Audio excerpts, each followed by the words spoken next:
me clear.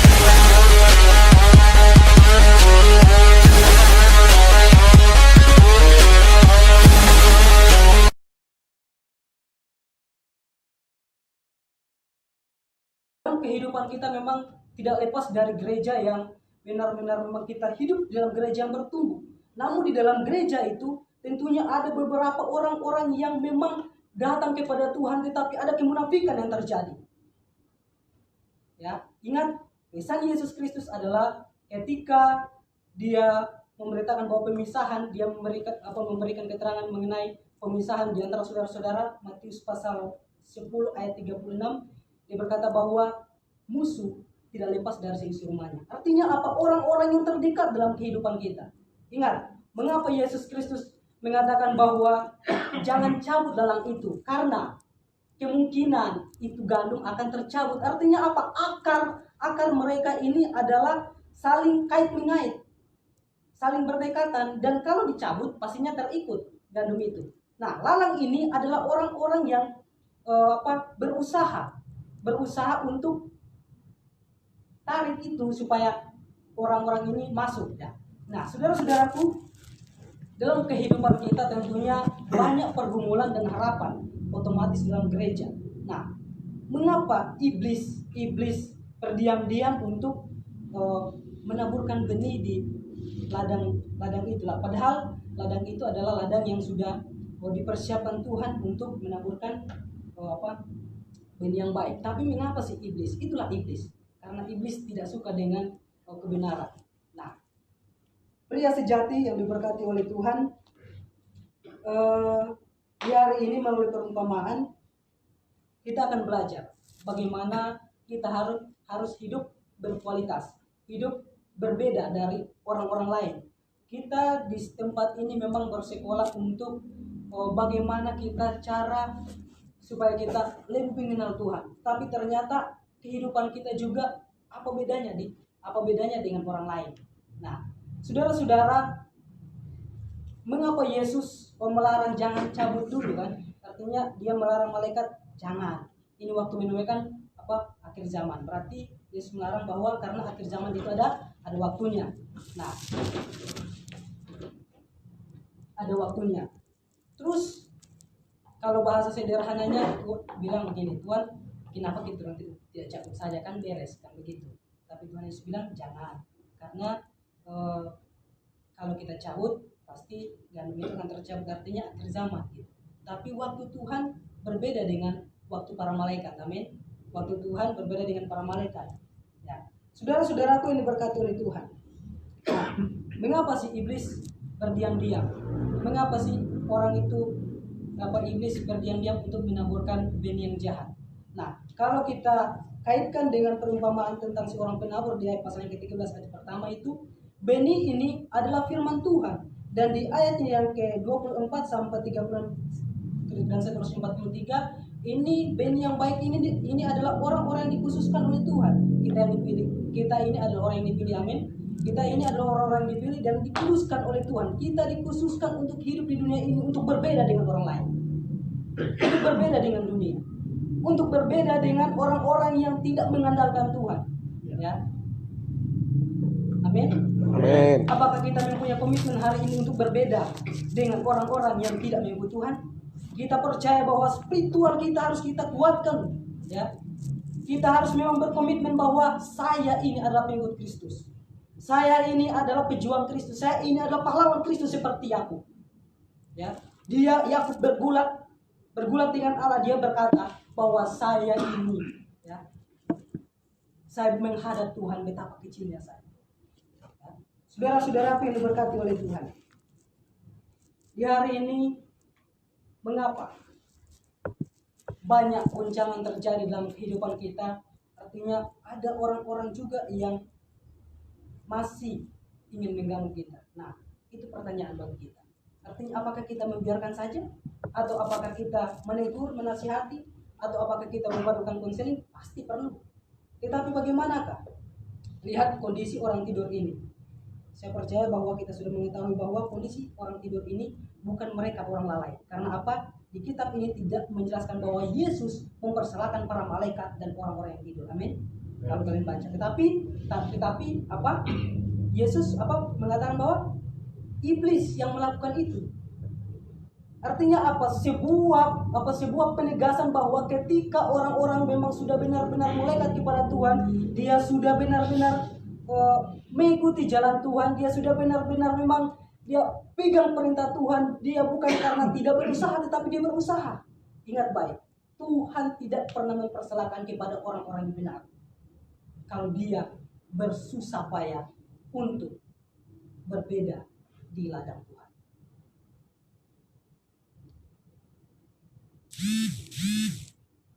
Saudara-saudaraku yang diberkati oleh Tuhan, kualitas gandum dan lalang tumbuh bersama, curah hujan yang sama, sinar matahari yang sama, itulah anugerah. Tetapi ada anugerah khusus yang dikatakan oleh Yesus Kristus. Ya, di ayatnya yang ke-43 itu adalah pada waktu itulah orang-orang benar akan percaya seperti matahari. Ya, berarti itu keselamatan. Tetapi apa? Orang-orang yang tidak mengikuti jalan Tuhan apa? Orang yang benar mengikuti jalan Tuhan apa? Orang yang melakukan kejahatan. Padahal kita hidup sama. Gitu. Makan sama-sama gitu. Ada juga orang yang tidak takut Tuhan tetapi mereka berhasil dibandingkan dengan orang pelayan Tuhan gitu.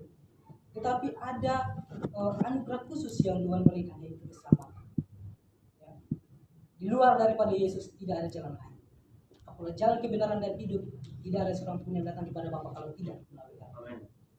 Saudara-saudara yang diberkati oleh Tuhan, sehingga pengamsal mengatakan bahwa janganlah iri kepada orang-orang berdosa. Ya, tapi takutlah akan Tuhan senantiasa. Masa depan tidak akan hilang, harapanmu tidak akan hilang dan masa depan cuma harapanmu sudah ada masa depan apa ya? Amsal pasal 23 ayat 10, ayat 17-18. Saudara-saudaraku yang diberkati oleh Tuhan, di hari ini pertanyaan kita adalah apakah kita benar-benar sudah berbeda dari yang lain? Apakah kita sudah benar-benar berbeda dari yang lain? Berbeda karena bersifat materi, tapi hubungan kita dengan Tuhan. Nah, saudara-saudara yang diberkati Tuhan, bukan mungkin tapi pastilah saudara-saudara mempunyai pemikiran lain atau pendapat lain, silakan Tuhan Yesus memberkati. Nah, siapa dulu?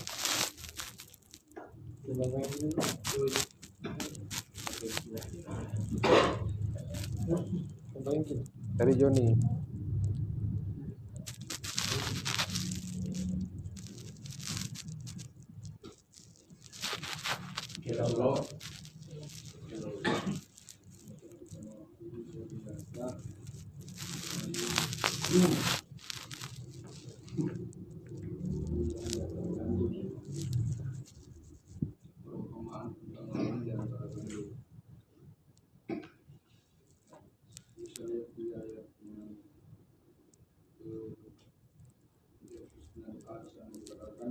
Musuh yang melakukan benih lalang adalah iblis.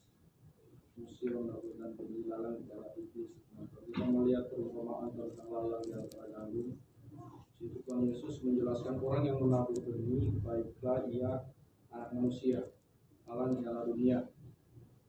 Benih yang baik itu adalah anak-anak kerajaan dan lalang anak-anak si jahat. Nah, di ayat yang ke-38 sangat, setiap penabur selalu bertujuan untuk melipat gandakan atau memproduksi sehingga pada saatnya akan menghasilkan tuai. Intinya, apa yang kau tabur hari ini, kebaikan yang kamu tabur hari ini akan kamu tuai di kemudian hari. Kebaikan yang kamu tabur hari ini itu yang akan menunjukkan apa yang akan kau tuai nanti. Itu saja dari saya, terima kasih. Oke, terima kasih. Luar biasa. Suatu perumpamaan Yesus Kristus supaya mempermudah murid-muridnya mengerti kebenaran Tuhan. Rencana Tuhan atau yang baru. Jadi dalam Matius 13 ini kita bisa melihat bahwa kehidupan orang percaya itu pasti mengalami kesusahan. Jadi banyak tekanan sebenarnya di sekeliling kita. Kita adalah gandum. Dan sama halnya seperti orang Kristen yang ada di Indonesia ini, kita lihat sendiri kita mengalami tekanan baik dalam peribadatan. Tapi hal yang paling luar biasa di sini Yesus katakan bahwa penyesatanlah yang terjadi di antara orang percaya. Sehingga Yesus bilang ada saatnya nanti. Karena memang Yesus juga udah bilang dalam Matius 18 ya. Penyesat emang ada, tetapi celakalah yang mengadakannya. Jadi kalau orang Kristen itu pasti pernah mengalami yang namanya suatu penghajaran dari luar sana mengenai kebenaran. Kita lihat sendiri banyak sekali penyesat hari ini. Bahkan langsung di media sosial banyak sekali lah. Nggak tanggung-tanggung lagi dalam penyesatan yang sebenarnya. Tetapi disitulah kita sebagai hamba Tuhan atau anak-anak Tuhan, kita harus memang benar-benar berpegang teguh pada kebenaran firman Tuhan ini, supaya kita jangan tersesat. Karena memang udah dikatakan Yesus sendiri, penyesat memang ada, harus ada, tetapi celaka yang mengadakannya. Apakah banyak orang percaya yang tersesat? Banyak sekali orang yang tersesat. Bahkan pendeta sekalipun bisa tersesat. Jadi kita sebagai ini paling banyak di sini hamba Tuhan ya. Jangan sampai kita tersesat dan menyesatkan. Ya, itu ngeri juga. Kita ngomong sana ngomong sini, malah kita sedang menyesatkan orang lain. Kita lah yang benar-benar dibuat oleh Yesus. Kita menyesatkan. Ya. Mengerikan. Jadi jangan mau menyesatkan. Makanya kita butuh belajar benar firman Tuhan dengan sungguh-sungguh ya kan? Benar nggak? Makanya kita diutus Tuhan ke SDT Trinity ini supaya kita lebih mengenal kebenaran firman Tuhan. Supaya kita jangan asal ngomong kebenaran firman di luar sana, padahal konteksnya beda. Padahal maksud dari firman Tuhan itu beda. Kita sudah menyesatkan di situ. Kita sudah menahan atau menghalang-halangi orang untuk datang kepada Tuhan, menjadi batu sandungan atau skandalion. Ya toh? Ya, jadi jangan mau jadi penyesat. Ya, kita nanti langsung dibuang dalam neraka. Ya toh, jangan jadi batu sandungan. Terima kasih. Ya.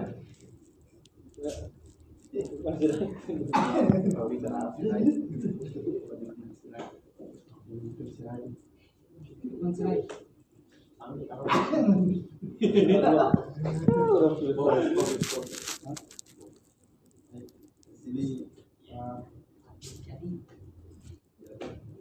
kita akan melihat di sini ayatnya yang ke-39.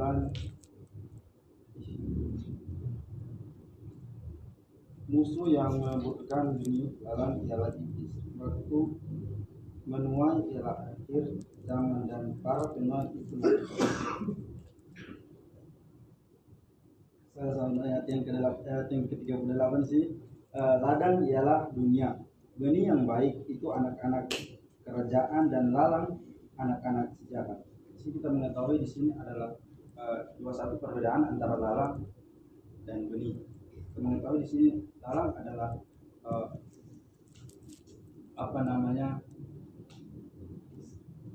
lalang adalah iblis atau satu kejahatan, sementara benih adalah baik. Nah, bagaimana kita menjadi benih kita sebagai umat percaya? Saya mengambil satu kesimpulan di sini.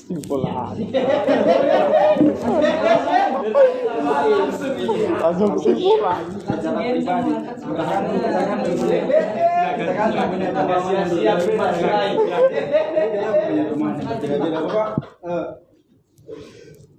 Namanya kita sebagai orang Kristen, kita berada di tempat sini pasti ingin mau menjadi orang yang baik. Siapa di sini yang mau menjadi orang yang jahat? Gak ada kan? Gak ada. Jadi semua belajar menjadi orang yang baik, menjadi benih, ya kan? Jadi kadang kita untuk menjadi orang yang baik, kita timbul tenggelam. Kenapa? Kenapa kita timbul tenggelam?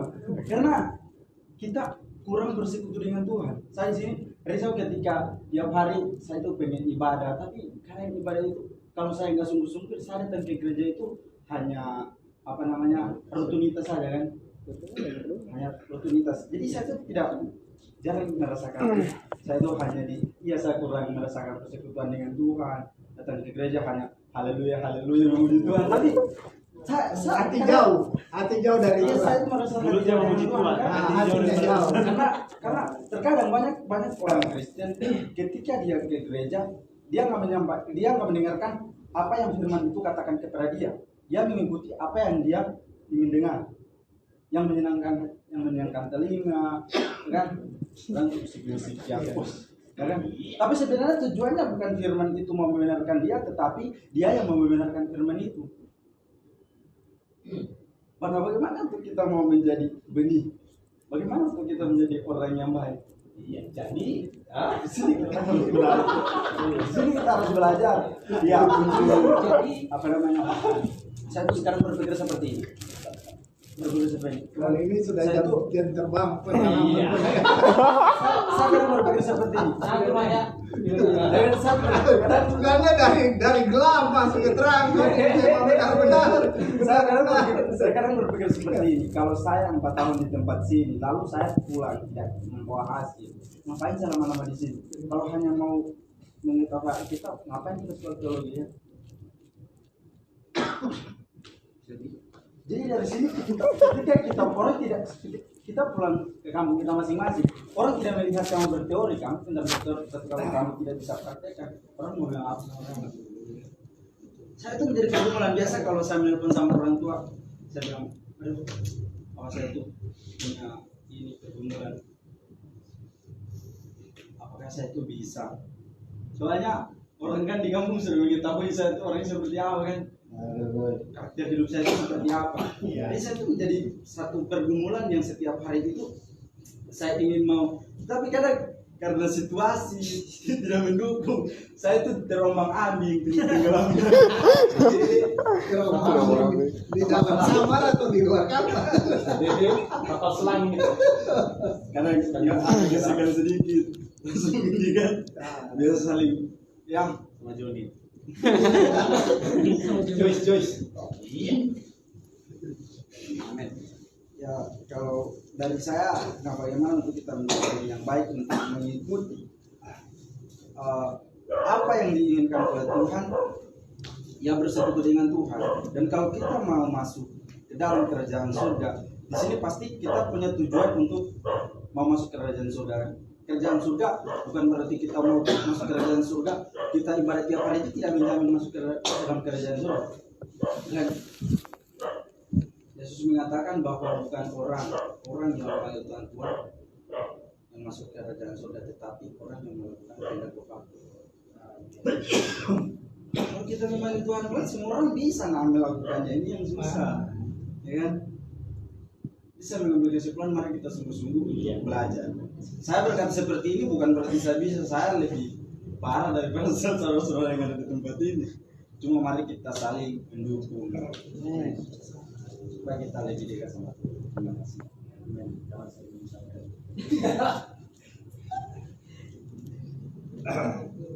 Gini. Bang Sipi, simpulan. Halo.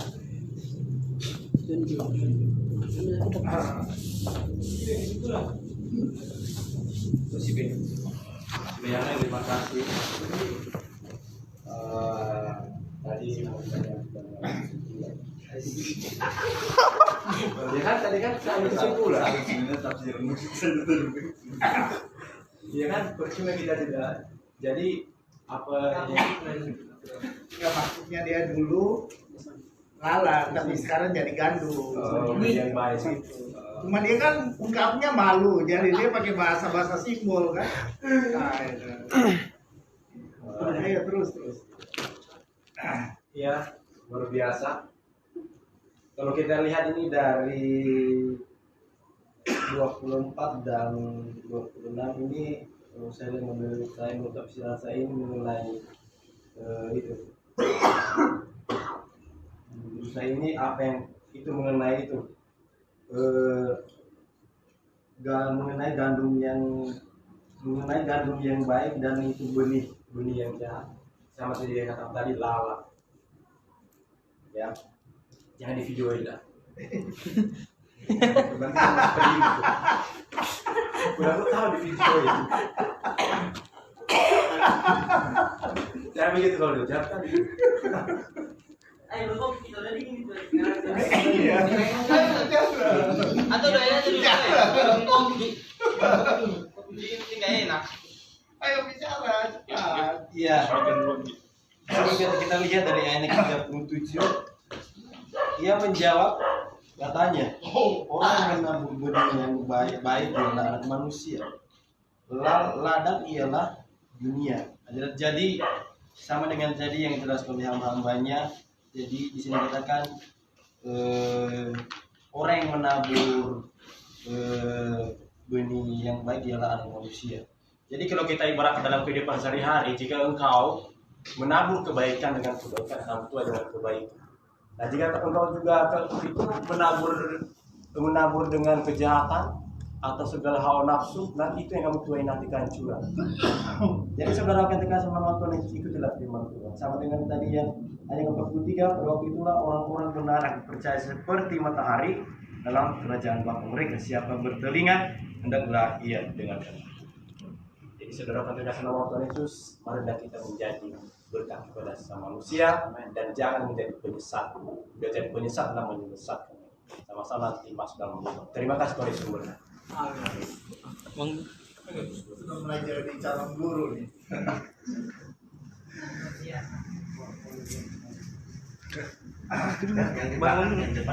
Ya Pak. Yang besar dulu. Pak Pendeta. Iya, John Melki Zombie. Ya saya tambahkan sedikit ya. Saya ngambil 3 yang terakhir, siapa bertelinga hendaklah yang mendengar. Nah, kalau kita baca keseluruhannya, kalau kita tahu dalam kehidupan kita sekarang ini ya, kita sebagai calon murid atau sudah jadi murid. Nah, kita diajarkan bagaimana kita mendengar yang baik, mendengar yang benar. Karena kalau kita lihat akhir-akhir ini, kalau kita sudah melihat hamba Tuhan yang kaya raya, kadang kita lebih mencolok untuk mendengar orang seperti itu kan, tapi kita tidak tahu apa yang dilakukan di belakang. Nah, ada juga orang pendeta yang biasa-biasa, kalau kita lihat yang miskin kan, kita tidak mau dengar. Nah, di sini kita diajarkan untuk bagaimana kita mendengar hal yang baik. Nah, supaya kita bisa mengerti apa itu baik atau itu benar, kita harus belajar dari firman Tuhan. Dalam firman Tuhan diajarkan bagaimana itu hal yang benar, seperti apa hal yang benar, seperti apa hal yang tidak benar. Nah, kita sebagai murid di tempat ini diajarkan kita untuk mendengarkan yang baik, supaya suatu saat nanti ketika kita sudah memberitakan kabar baik, itu adalah kabar yang benar, bukan kabar asal-asalan, bukan tentang kesaksian hidup, tetapi kesaksian yang benar, yaitu yang berasal dari Tuhan. Saya menafsirkan perumpamaan ini, kalau di situ dibilang ladangnya adalah dunia, dan benih yang baik itu adalah kita, orang yang percaya. Dan benih yang jahat itu adalah orang-orang yang tidak percaya. Ada juga orang yang percaya benih yang jahat, yang menyesatkan. Karena juga ada yang mengaku dia percaya Yesus, melakukan mujizat, melakukan hal-hal yang luar biasa, tapi belum tentu itu benar. Karena itu sudah digenapi dalam firman Tuhan. Nah, disinilah kita diajarkan bagaimana kita supaya mendengar dengan baik. Telinga kita ini mendengar dengan baik. Makanya di sini dikatakan siapa bertelinga hendaklah ia mendengar. Kalau kita menafsir ini lebih dalam lagi, apa itu mendengar? Hal apa yang harus kita dengar? Apakah hal yang tidak baik kita dengar lalu kita terima, atau hal yang benar kita dengar lalu kita terima dan kita terapkan dalam diri kita? Nah, kita sebagai murid-murid Tuhan atau orang-orang percaya di tempat ini, supaya kita menggunakan telinga kita mendengarkan hal-hal yang baik, berhikmat. Artinya berhikmat dalam mendengar, bukan kita mendengar lalu kita langsung kita wow gitu ya, langsung kita luar biasa dia, tapi kita tidak tahu itu benar nggak kan. Apalagi orang-orang yang baru datang ke sini kan, kalau dilihat luar biasa dia, luar biasa gitu kan, tapi kita tidak tahu. 6 bulan baru ketahuan. Iya, 6 bulan baru ketahuan, seperti itu kan. 1 tahun ke depan baru ketahuan. Dia pendeta tahun ini, tahun depan sudah jadi ustadz kan, banyak seperti itu. Makanya kita harus jeli dalam mendengar. berhikmat di dalam mendengar. Seperti itu. Mungkin itu saja. Terima kasih dan berkati. Oke, shalom. Saya akan berbagi sedikit pendapat saya bahwa Tuhan Yesus Kristus memberikan perumpamaan tentang lalang dan gandum. Di sini dikatakan bahwa saat ini kita belum dipisahkan mana gandum, mana ilalang. Di gereja pun belum tentu semua itu gandum. Dan juga semua orang-orang jahat belum semua itu ilalang. Nanti akan ada saatnya di masa-masa penuaian bahwa mana yang gandum, mana ilalang. Seperti kita belajar seperti sebelumnya, kita bisa mengawali diri dengan roh, tapi kita bisa mengakhiri dengan daging. Begitu juga kehidupan para rasul sebelum-sebelumnya, seperti Salomo, bagaimana ia mengawali diri dengan para nabi, ya. Dia mengawali hidupnya dengan roh, tapi mengakhiri hidupnya dengan daging. Itu pula juga kita. Nggak selamanya yang hidup di gereja itu gandum, dan nggak selamanya yang hidup di jalanan itu adalah ilalang. Akan ada masa penuaian di mana kita dipisahkan menurut tempat masing-masing. Layakkah kita di surga? Layak kita di neraka? Ya. Yang perlu kita ambil kesimpulan bahwa mari kita renungkan, apakah kita sudah layak menjadi gandum di tengah-tengah dunia ini, di tengah-tengah suasana yang mencekam ini, di tengah-tengah serigala yang siap menerkam kita. Itu saya yang akan. Terima kasih. Shalom.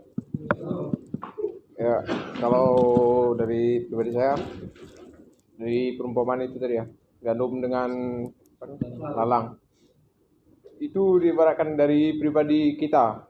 Ibaratnya, kalau menurut saya, menurut saya belum dapat ilmu penafsiran ya. Kalau menurut dari pribadi saya itu adalah dari hati dan pikiran kita itu yang menjadi apa yang itu kan, ibarat kita ini. Kayak kita sini kan, kita mendengarkan firman Tuhan, itu adalah suatu benih yang ditabur dalam hati dan pikiran kita. Nah, di dalam hati pikiran kita ini, tentunya ada pikiran-pikiran jahat, yang ibaratnya itu kan lalang. Pikiran kita ini, pikiran dan hati kita ini seringkali memikirkan hal-hal yang tidak baik. Nah, yang jadi itu,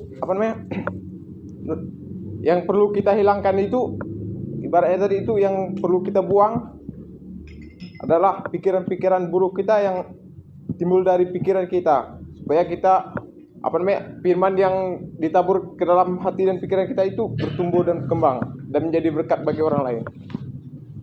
Kalau kita, menurut saya, kita memang sebenarnya tiap hari mendengar firman kan, kalau kita tidak membuang membuang pikiran kita yang tidak baik, ataupun hati kita yang masih masih menyimpan dendam, sama juga kita percuma firman itu tidak berkembang dan tidak bertumbuh dalam pikiran kita.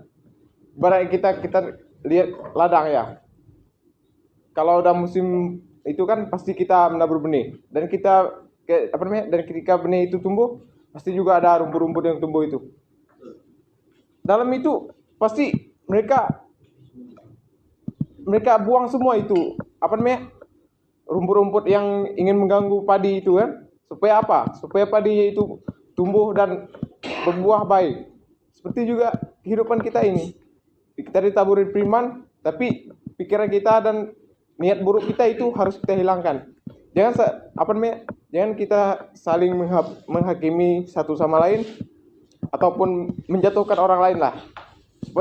Supaya firman yang kita dengar dan firman yang kita renungkan setiap hari, setiap malam, ataupun setiap detik ini bisa membawa kita ke dalam kerajaan surga. Itu saja. Terima kasih.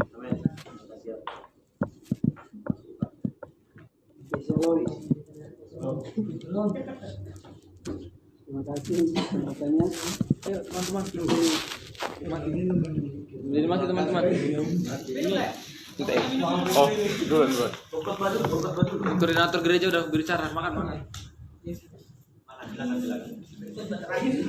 Oke, kita lanjut. Saya mau bagikan sedikit. Kita lihat dalam ayat yang ke 28. Jawab Tuhan itu seorang musuh yang melakukannya. Lalu berkatalah hamba-hamba itu kepadanya, jadi maukah Tuhan supaya kami pergi mencabut talang itu? Dari kalau kita melihat dari ayat yang ke-28 ini, kita tahu bersama bahwa Allah yang kita sembah itu Allah Bapa di surga bersama Tuhan Yesus dan persekutuan dengan Roh Kudus adalah Allah yang berkuasa. Kalau kita melihat bahwa Allah sanggup melakukan segala perkara untuk menghilangkan segala kejahatan dalam dunia ini. Di sini pun dikatakan bahwa malaikat meminta untuk mencabut lalang yang ada di dalam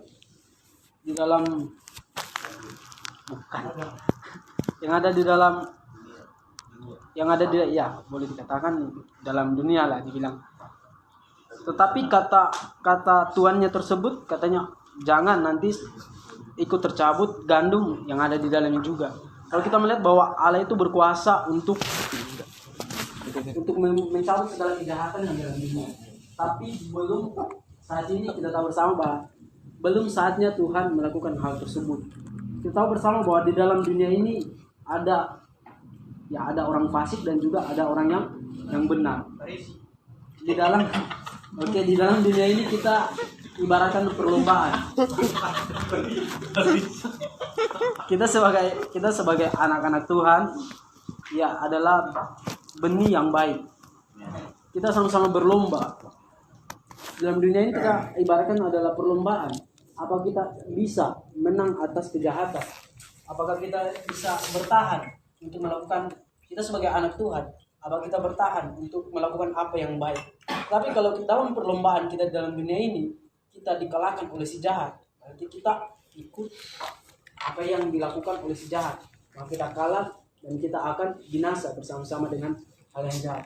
Di sini juga Paulus juga dalam 2 Korintus pasal yang ke-12 ayat yang ke-5, di sini dikatakan ayat ke-6, sebab kiranya aku hendak bermega juga, aku bukan orang bodoh lagi karena aku mengatakan kebenaran, tapi aku menahan diriku supaya jangan ada orang yang menghitungkan kepadaku lebih daripada yang mereka lihat padaku atau mereka dengar daripadaku, dan supaya aku jangan meninggikan diri karena pernyataan yang luar biasa itu, maka aku diberi suatu duri di dalam dagingku, yaitu seorang utusan iblis untuk menggocok aku supaya aku jangan meninggikan diri. Tentang hal itu aku sudah 3 kali berseru kepada Tuhan supaya utusan iblis itu mundur daripadaku. Tapi jawab Tuhan kepadaku, cukuplah kasih karuniaku bagimu, sebab justru dalam kelemahan kuasaku menjadi sempurna. Sebab itu terlebih suka aku bermegah atas kelemahanku, supaya kuasa Kristus turun menaungi aku. Di sini kita melihat bahwa kasih karunia Allah itu sanggup, asal kita tetap ada di dalam Tuhan. Kasih karunia Allah itu sanggup untuk menolong kita sehingga kita kuat. Biar kita dihadapkan dengan pencobaan, biar kita dihadapkan dengan masalah, persoalan dalam hidup kita, tapi ketika kita berserah kepada Tuhan, kita yakin bersama, kita tahu bersama bahwa kehidupan kita pasti ada masalah, ada tantangan hidup yang kita alami. Tapi ingat bahwa kasih karunia itu cukup bagi kita.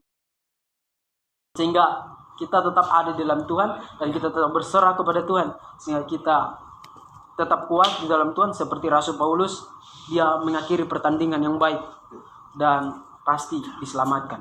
Amin. Sekian dan terima kasih. Guru besar Gamaliel. Bapak isi. Ali Saduki. Halo. Ya, kita semua. Amin. Di sini cuma beri komitmen tentang di sini kita ini kita ini adalah murid-murid Yesus. Amin. Dan kita dalam kandung dan dalam kita ini adalah murid-murid Yesus. Tetapi kadang-kadang ada sebagian yang percaya kepada Tuhan dan sebagian yang tidak percaya kepada Tuhan. Yang percaya kepada Tuhan itu memang yang sudah dipanggil oleh Tuhan untuk melayani Tuhan. Tetapi yang belum percaya kepada Tuhan itu mungkin dari kemalasan mereka. Mungkin kemalasan mereka sehingga mereka dengan kemalasan itu melibatkan mereka sehingga mereka tidak bertumbuh. ketika kita melihat konteks bahwa mereka ada banyak orang yang ke gereja. Memang mereka ke gereja tapi mendengarkan firman Tuhan. Tetapi ketika mereka keluar, ada mereka membuat kesalahan, pasti ada berhubungan dalam keluarganya, pasti ada masalah. Sehingga itu tidak mereka membuat mereka tidak bertumbuh. Di sini kita melihat bahwa Tuhan mengajarkan tentang firman Tuhan itu pada hari Sabat supaya bagaimana mereka bisa kembali untuk melihat Tuhan dan melayani Tuhan. Di sini kita melihat secara murid-murid Yesus, ada kadang-kala ada yang menjual Yesus, ada yang tidak percaya kepada Yesus. Tetapi Tuhan kita melayani mereka, Tuhan tetap mengampuni mereka ketika mereka melihat Yesus begini, tapi mereka Tuhan tetap mengampuni mereka. Kecuali Yudas. Supaya jelas. Itulah saya. Amin. Itu Tuhan tidak Yudas Iskariot, banyak Yudas. banyak. Banyak Yudas. Iya. Kita lihat secara Alkitab, kita lihat secara Yudas, banyak masalah kita juga mengikuti Yesus. Kita juga kadang-kadang ada yang menjual Yesus. Banyak orang bukan hamba-hamba Tuhan, tapi kita orang juga banyak ada yang menjual Tuhan Yesus dengan membawa membawa nama Yesus. Tetapi uang itu mereka pergunakan untuk hal-hal lain, untuk di mana mereka gunakan. Kalau secara konteks Alkitab, mereka membawa nama Tuhan itu dengan keyakinan mereka, dengan kepercayaan mereka, dengan sepenuh hati. Tapi dari itu, lebih dari itu, uang itu mereka pergunakan untuk untuk minum, Cewek itu. apakah Apa ya? Mati. Mabuk sampai tak lucu bro.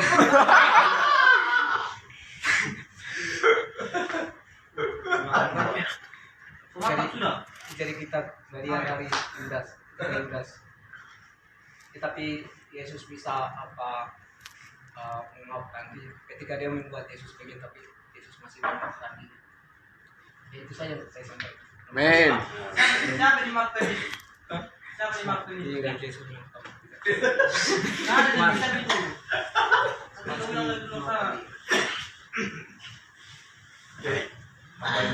Siapa? Mungkin saya mau menambahkan sedikit saja.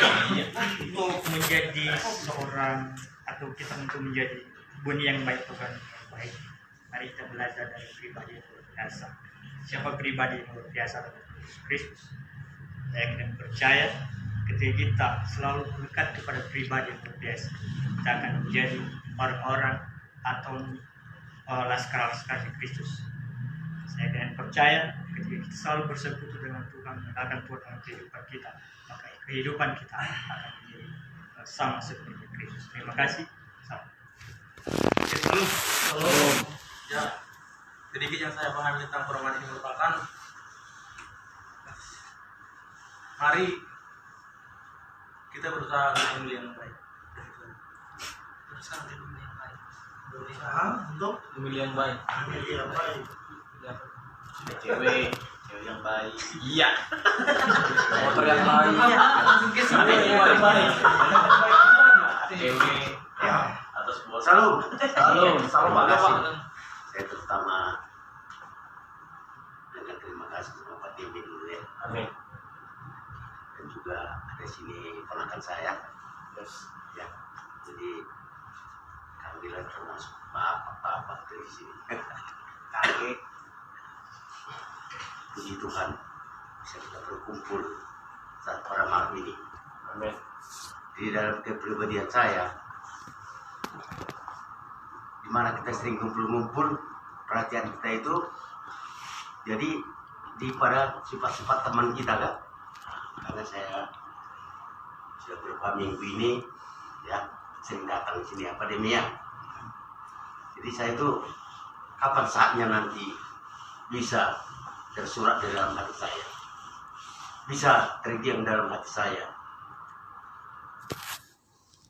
Apakah saya nanti sesuai yang dibacakan siapa namanya di Hermanto. Ya kan? Tema antara gandum dan ilalang. Anak-anak saya, ya, gandum itu kayak mana? Lalang itu yang kayak mana? Ya, di kampung kami nggak ada gandum. Kayak mana ya? Saya nggak tahu belakangnya mana itu gandum itu. Ya, tapi kalau ilalang saya tahu. Kalau ilalang itu kalau dipotongin paling nyala sekali tuh apinya. Iya. Ya, kalau dibakar. Tapi katanya kalau gandum itu kalau dipotong itu daun-daunnya nih dibakar nggak begitu nyala. Ilalang nggak ada buahnya, tapi gandum ada buahnya. Oh itu. Dari mana dapat tema antara gandum sama ilalang? Ya. Jadi aneh ya. Boleh dipikirkan kita sering ya antara perubahan dari gandum sama ilalang. Oh berarti ilalang itu kalau dekat-dekatan ditanam ini ya, kalau ilalang tak ditanam bisa berjalan itu. Iya. Ya. Jadi kalau gandum harus betul-betul ditanam dan juga dipelihara supaya dia jadi subur dan berbuah yang paling terbaik. Jadi begitu juga lah kita ini. Jadilah anak-anak kami sebagai perumpamaan jadi gandum. Ya. Buah gandum itu gimana? Ibaratnya tepung. Antara tepung gandum sama tepung beras, setahu saya lebih enak tepung gandum. Ada memang. Jadilah kamu seperti padi. Kalau padi itu berisi, numpuk dia. Kalau dia kosong, dekat dia. Tapi malam ini bukan itu tema kita kan, antara gandum dengan lalang kan. Itulah anak-anak kami. Ya jadilah nanti yang jadi bawa damai di dalam keluarga Kristen. Ya, walaupun itu dari sekte mana, jadilah kalian membawa damai, membawa sejahtera, membawa kebahagiaan di dalam agama Kristen. Yes. Ya, itulah gandum, ya sebagai gandum. Ilalang itu kita nggak tahu inilah kita nggak. Pokoknya ilalang itu memang oleh satu tanaman paling susah ini. Kalau udah ditumbuhi ilalang, walaupun itu kopi, ya dimasukin ya, pohon kopi ataupun itu ubi, kalau udah ada ilalang itu susah dia bertumbuhnya. Makanya kalau bisa adalah anggaplah ilalang ini sebagai penghambat untuk pertumbuhan oleh gandum. Siapalah gandum itu? Kita. Amin. Ya, amin. Amin. Terima kasih. Itulah secara ringkas. Hanya saya sempat mendengar dari tadi. Saya merasa seolah-olah kedatangan saya itu seolah dalam mimpi nanti saya ke rumah. Apa ini? Dan juga karena saya boleh dibilang kan ini Bible ini, Alkitab ini terus terang aja ya. Kalau kalian anak-anak tahu ya, kalau di Katolik namanya ya epistel, itu pembacaan pertama. Evangelium itu pembacaan kedua. Kalau evangelium itu namanya itulah memperceramakan, itulah khotbah. Kalau membaca epistel itu bukan dia pengkhotbah, hanya membaca itu. Saya hanya pernah membaca epistel, pembacaan di dalam Alkitab itu. Berapa ayatnya itu paling 3, ya kan? Sebatas itu. Tapi boleh dibilang kan, selama 30 tahun belum pernah dibaca sekarang. Dari 30 tahun yang lalu itu. Karena Alkitab nggak boleh ditafsirkan oleh orang Katolik. Iya. Hanya orang-orang pejabat gereja. Iya, maksudnya begitulah. Jadi dalam hati saya itu Itulah yang kita tambah kita. ya apa sekarang selama ini saya kurang ada semangat membaca Alkitab ini ya,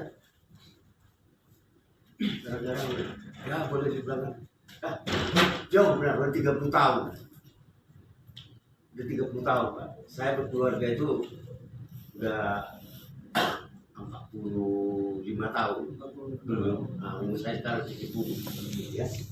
Jadi dalam hati saya, kenapa mesti si Tribakti ini? Saya datang. Sejarah saya ini kata, boleh dibilang kan belum ada Tribakti ini, saya udah di kebaktianan ini. Cuma belum mengenal Yesus dengan benar. Ini jangan ada saya tahu saya itu Joel. Joel aja yang saya tahu ada gereja di sini, ya kan? Ini saya, wah, gue pikir-pikir ya. Buat hidup juga ini corona yang buat saya.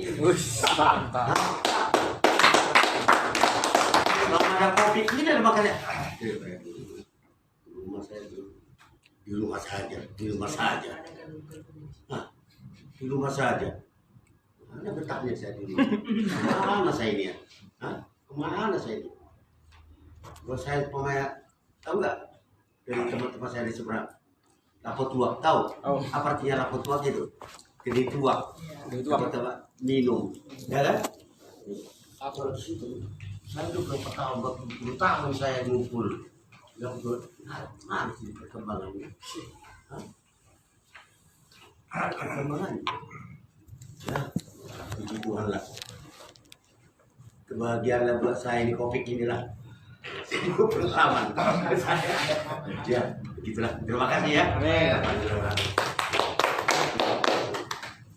Shalom. Shalom.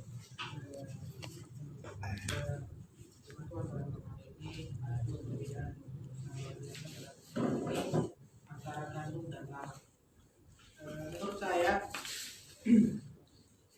gandum biji adalah orang-orang yang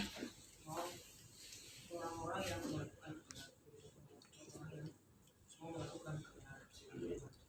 Tetapi dalam ini adalah orang yang diibaratkan adalah orang yang tidak melakukan jauh dari kebenaran. Tetapi saya berikan suatu ini perumpamaan bahwa ketika kita melakukan yang baik, maka juga kita akan berbuat dengan yang baik. Tetapi ketika kita melakukan yang jahat, pasti kita juga mendapatkan yang baik. Sebagai kita sebagai orang percaya, sebagai orang Kristen, terkadang dalam kehidupan kita perlu pertanyakan, apakah dengan keadaan saya ini sudah menjadi kanu atau menjadi lalat? Itulah saya bertanya. Marilah kita renungkan dalam kehidupan kita masing-masing. Itu saja. Amin. Jadi Pastor Joni, Pastor Joni, Joni Pardede. Salam.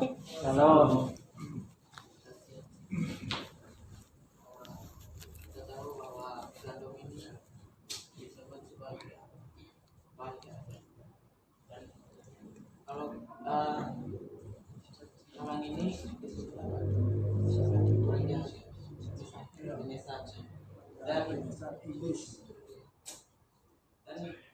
penyesat ini dia tidak tumbuh di tempat-tempat ini, di luar daripada dalam tempat-tempat gandum.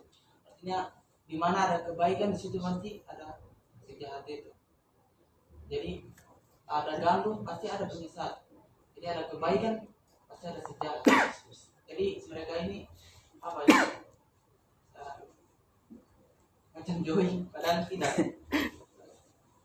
di satu tempat. Jadi malaikat Tuhan berkata, tanya Tuhan, apakah ini harus dicabut ini lalang ini daripada gandum ini? Artinya ada orang-orang di dalam perkumpulan seperti ini pasti ada orang-orang di situ ada namanya sejahat, dan ini sangat nggak disukai oleh para malaikat. Dan Tuhan sendiri biarkan, Tuhan bilang biarlah itu bertumbuh bersama-sama supaya kita bisa biarkan saja, nanti ada waktunya, ada waktu Tuhan untuk menuai. Dan saya berpikir saya mau sampaikan sebagai kekuatan bagi kita semua di dalam Mazmur 1 pasal Mazmur 1 pasal ya ayat 5 sampai ayat yang ke-6. Sebab itu orang fasik tidak akan tahan dalam penuh hakimat. Begitu pula orang berdosa dalam perkumpulan orang benar. Jadi kalau ada perkumpulan orang benar, di situ orang-orang fasik ini akan pergi sendiri tanpa kita ini. Dia akan pergi sendiri. Itulah perbedaannya. Sebab ayat yang ke-6, sebab Tuhan mengenal jalan orang benar, tetapi jalan orang fasik menuju kebinasaan. Jadi kalau di sini ada lalang, pasti dia akan habis sendiri. Makasih. Amin.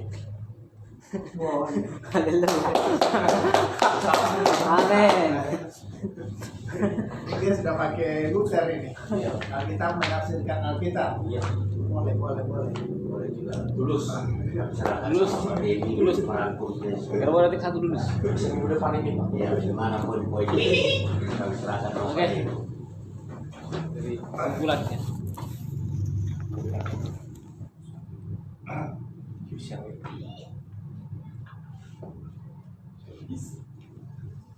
Iya, jadi perumpamaan tadi membawa kita supaya mau menjadi pelaku firman.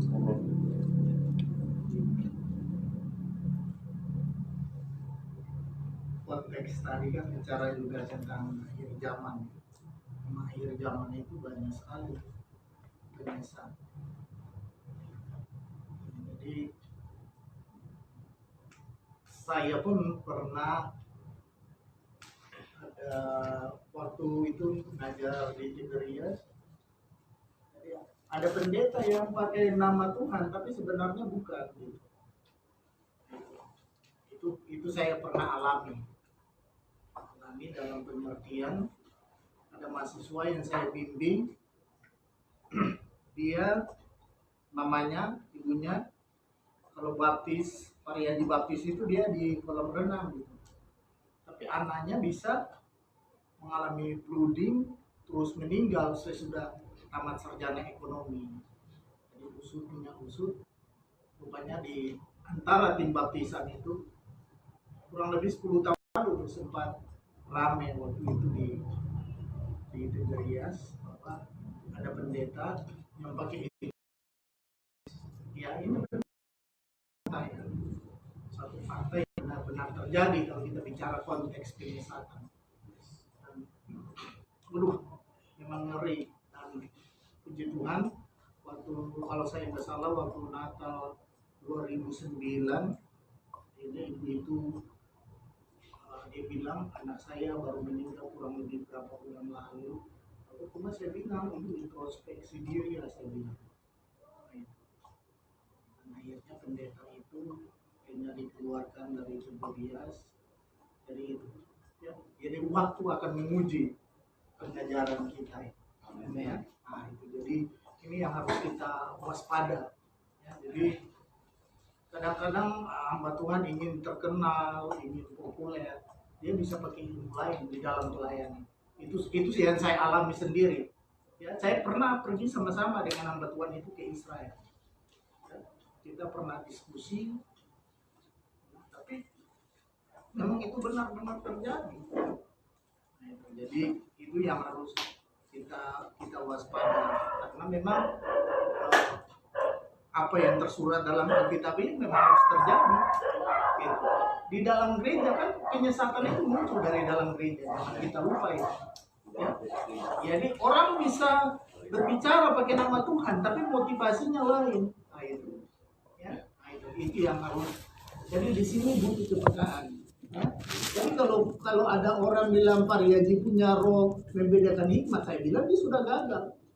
Kenapa dia kalau Tuhan bicara sama dia, kenapa ini harus sampai terjadi di Tiberias? Kan begitu. Ya. Nah, jadi disitulah kita perlu hati-hati. Ya. Ya. Saya walaupun ngajar di Tiberias, tapi saya bilang yang turun naik surga cuma Yesus. Siapa yang melebihi Yesus? Iya, benar. Walaupun Tiberias biaya saya ya, ada orang sebenarnya itu direktur Ancol, Pramono, itu orang Jogja, itu dia bendahara Ciputra. Dulu kan Ancol itu kan sahamnya Ciputra 60, Pemda 40 gitu. Baru lama-lama dikasih Ciputra kasih ke Pemda DKI. Jadi itu gitu. Ya, mau bawa saya ke Israel kemanapun tetap saya harus bicara kebenaran. Nah, itu prinsip saya. Saya tidak mau korbankan kebenaran. Di Tribakti pun saya bicara. Ya, saya bicara. Ya, yang bikin kacau ini kan orang-orang baru datang terus dia mau cari perhatian, bikin kacau sana sini kan. Sama, waktu akan membuktikan itu. Kebenaran adalah kebenaran. Amin. Ya, ya, itu. Kita nggak usah ini, nanti Tuhan bela kita. Benar. Amin. Ya, itu. Pak Gabi pernah itu dipanggil Pak Mangunsong, ada Sulis. Waktu itu, John mungkin ikut ya.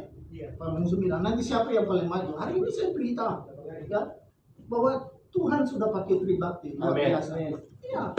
Kalau saudara lihat nanti ya, saya tadi malam 3 hari ini saya selidiki ya di Janji Manis apa yang tanggapi. Ada calon bupati Nia Selatan, ada berapa kali ya rektor I3, semua bisa. Siapa yang care terhadap Janji Manis? Kita tahu sini semua di sini. Ya. Jadi hari ini saya mau beritahu kebenaran adalah kebenaran. Jangan kita jual kebenaran terhadap sesuatu yang lain, jangan. Ya Tuhan akan promosi kita dengan cara ini. Iya, itu ya. Supaya motivasi kita tuh tetap murni.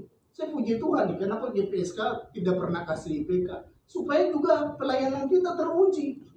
Karena ini abad yang luar biasa, abad yang diukur dengan materi.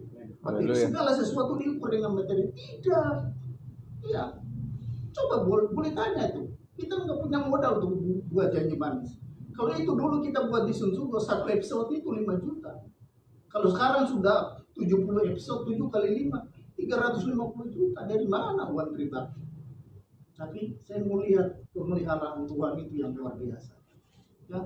Jadi mari kita melayani Tuhan karena visi. Ya. Tuhan sudah bicara sama saya kok tentang pulau-pulau ini. Tuhan genapi itu. Ya. Jadi nanti lihatlah. Ya. Makanya kalau khotbah saya juga belajar. Ya. Ada khotbah yang doktrin, tapi kalau dia tidak menyentuh hati, ya, enggak ditonton orang, paling 400, 500 mentok di situ. Pak Purba sudah mentok. Karena memang firman itu harus menjamah setiap orang. Ya. Jadi hari ini kalau buka Janji Manis, ya, 6 khotbah saya sudah 1000-an, 1 di 2000-an sama-sama dengan Pak Edwin punya lagu. Mengapa? Ya karena kita beritahu ada sesuatu yang baru di dalam firman Allah yang hidup itu. Ya. Orang butuh itu di saat yang sekarang ini. Ya. Jadi khotbah saya yang episode 68 tembus kampung saya. Ya, nanti bisa carilah.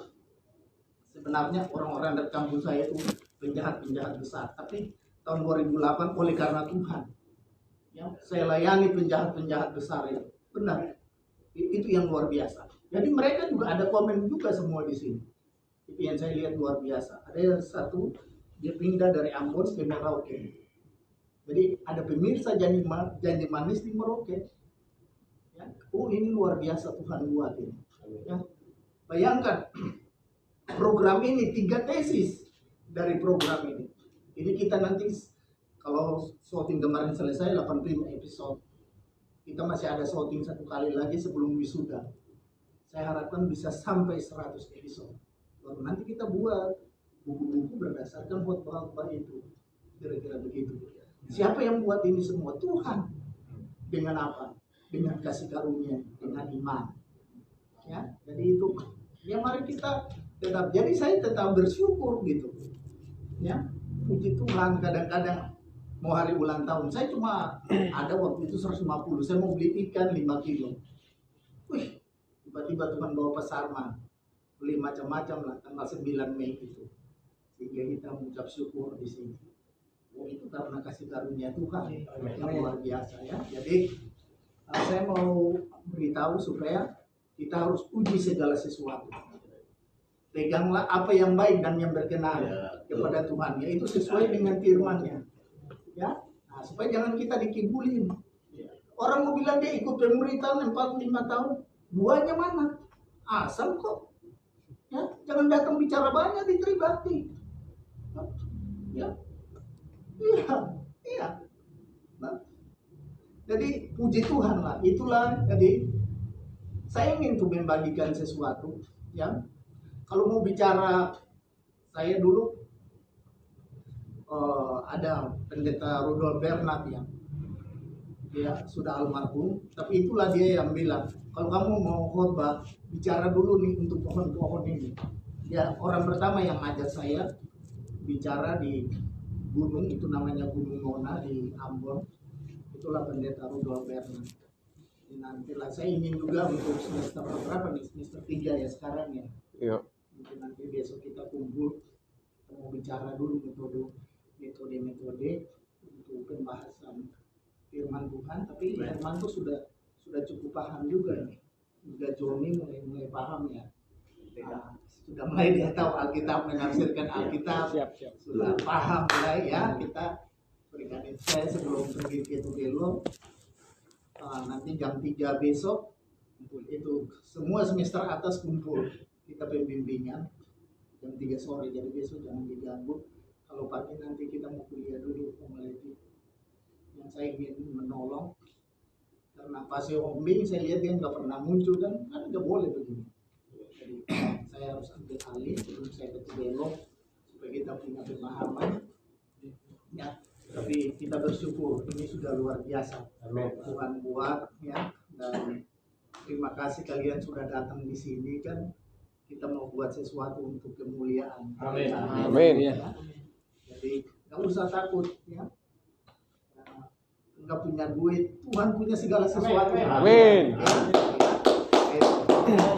Tuhan itu pemelihara yang agung. Haleluya. Ya.